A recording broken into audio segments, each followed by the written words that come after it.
What's up, you stupid fucks? Welcome back to How to Renovate a Bathroom for Less than $1,000, Part 4.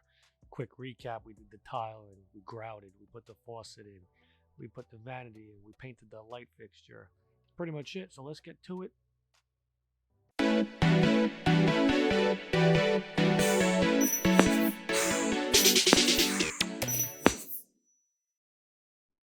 So in the last final part, we're going to just finish up this project. We're going to do some trim work, we're going to do some wall covering, odds and end things, just to kind of give it, accelerate the look of this bathroom to make it more of a higher quality look on a budget, of course. So what we're doing right now, we're gonna do a wainscot, whatever the fuck however you want to fucking say it. I think this is a nice touch for bathrooms, hallways, etc. Because it's a very cheap material compared to the quality that you could actually achieve with this. So what we're doing is we're going to align this with the top of the backsplash. There's actually going to be a cap on this. And what I'm going to do is I'm going to put the wall covering on first and then install the cap later so everything looks nice and clean.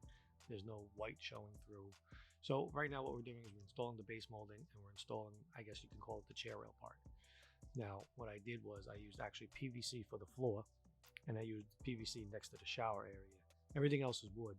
I use PVC because obviously, water, if water touches it, after a while the water will kind of fuck up the wood. So the PVC is plastic, if anybody wanted to know what that was, just like the plastic pipes. It's a little bit more expensive, but I think it's better for this situation and this application because, like I said, if water would touch the wood over a period of time, it starts getting a little shingad and, you don't want that shit. And what's nice is this is a very simple application. There's no mitering needs to be involved. Very straight cuts. So this is a very basic system. I think anybody who's first starting out using woodwork or trim work, I think this is a very good way to learn. Like I said, there's very straight cuts. Just gotta make sure your cuts are 100%. I try to make my cuts tight because wood tends to expand and contract over humidity and over time it dries out. So it's going to want to shrink a little bit. So the tighter it is, the tighter the seams are. So yeah, that's what we're doing here. We're just kind of making little boxes. I think this makes a nice little elegant look, in my opinion. This is something you don't have to do, but I think this also elevates the whole system. Moving on to wall covering. Now, this was actually my first time doing wall covering. And let me tell you something. What a learning fucking experience this was. So this is a peel and stick system. Read your fucking directions on how to apply this and what the proper situation to apply this, because I've actually needed to paint my walls, and I would assume a lot of people wouldn't think you need to paint the walls, but this is actually called for walls to be painted completely finished before putting this stuff on. So read your fucking directions. Don't be lazy. Paint your walls. Don't think you know everything, and do a right job. But like I said, this was my first time doing this, and this was a fucking bitch. I'll explain why. Everything went well. First two sheets went no problem. Put this one up, put the one over the window, no problem. It was easy. I'm like, oh, I got this. This is going to take no time. Put it this way. It was such a big fucking to do for me. I had to take my sweater off. I was sweating. I sweated more doing this than I did demo. It was fucking unbelievable. I bought a small little kit from Amazon. I think it was like $10 to help me put on wall covering. Wall covering, wallpaper, same shit. I call it wall covering. That's what I do in the field. A lot of people, homeowners, would call it wallpaper. It doesn't matter. Same shit. So I bought this little kit. I think it was about $10. Came with a X-Acto blade. Came out with I guess it's like a spatula to help you kind of fan out and get all the bubbles and air pockets out. I would suggest you guys buy that because it's nice and it's made for this. So it has like a nice little felt tip, so it doesn't scratch or it doesn't do anything. As you see it, it's blue. What I'm doing right now. Take your time with this. What you want to do is make sure you want to line up your seams. As you see, the center of the star is cut off. So what I did is I had to cut a few pieces just to kind of line it up the star. This is like I said, it's a learning process. Take your time with this one. This was a real fucking to do. This was cheap enough. I think I spent $45 for this shit.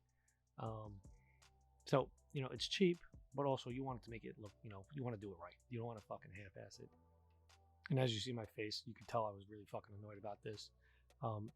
Take your time. I would really suggest using a peel and stick method first before attempting to do anything else. It's good to learn with this stuff. It's also good to maybe get some sample paint.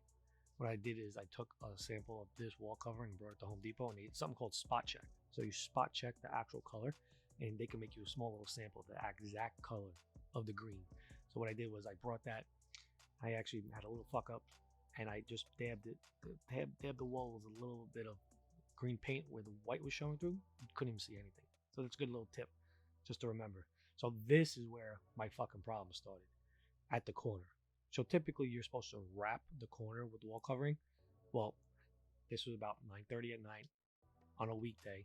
I'm fucking tired. I worked about 10, 11 hours already, and I was doing this. Let me tell you something. My patience were fucking thin. Very thin. Just like my fucking hairline thin. That's how thin. So as you see, I'm a fucking schmuck. Can't even fucking figure this one out. And I don't even know what I'm doing here. I was trying to line it up from the bottom side of the window, and see, I'm just balancing on my head. I really had no idea what the fuck I was doing. This was just, I was just losing my patience. Just really fucking spiraling back down to earth, and I was going fast. And as you see my face, I looked back at the camera several times, and I was just fucking annoyed. So I tried this a little bit.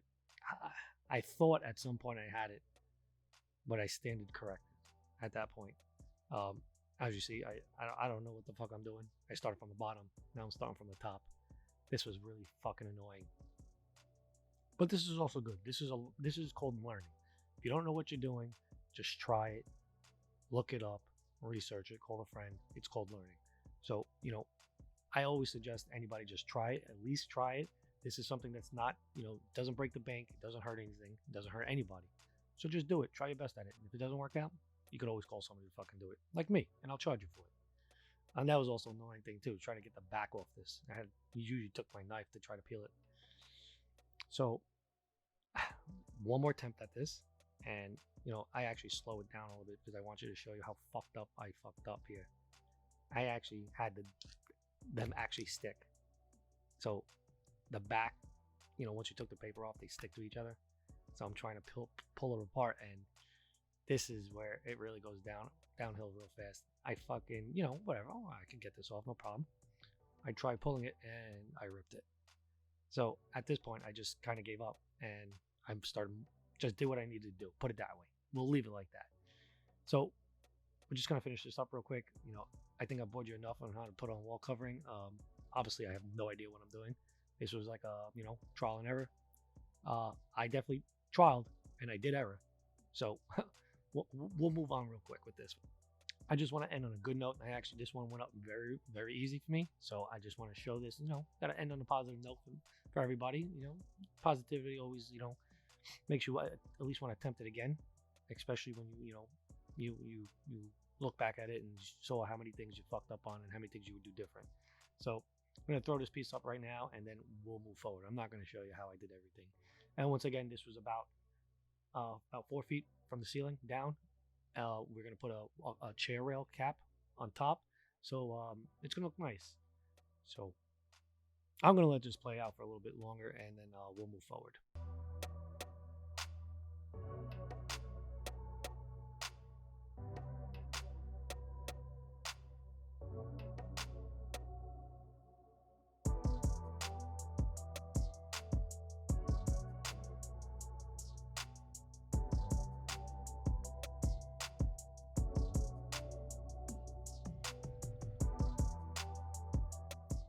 All right, so after all the fucking wall coverings up, we're gonna move on to changing out the switch and the outlet.